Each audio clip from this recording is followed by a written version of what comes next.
जिस इंसान के लिए वह इतना कुछ करना चाह रहा था उसे उसकी कोई कदर ही नहीं थी।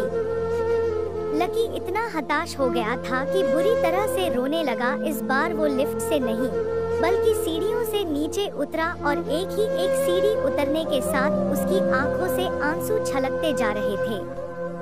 जब उसकी आवाज सुनकर कुछ लोग अपने कमरे से बाहर आए तो लकी ने तुरंत अपने आंसू पूछे और तेजी से वहां से भाग गया।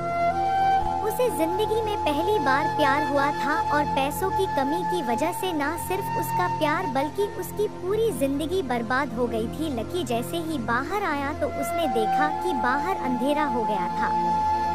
आसमान में तेज बिजली कड़की और बारिश जो थमी थी एकाएक फिर से छमाछम बरसने लगी। यह देख लकी के थमे हुए आंसू एक बार फिर से छलक गए।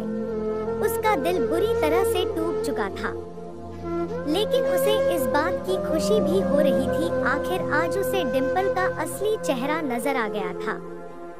वह तो उसके साथ घर बसाने की सोच रहा था, लेकिन अच्छा हुआ कि उसने पहले ही उसका घर बर्बाद होने से बचा लिया। लकी को दुख तो बहुत हो रहा था, पर उसे यह भी लग रहा था कि उसे आगे चलकर यही दुख उसे खुशी देने वाला था। लेकिन एक चीज थी जो लकी को परेशान कर रही थी, वो थी उसकी हालत। उसकी जेब इतनी तंग थी कि उसे फटी हुई जेब की पैंट पहनकर घूमना पड़ता था। कभी कभी तो लकी सिर्फ रोटी खाकर दिन काट लेता था।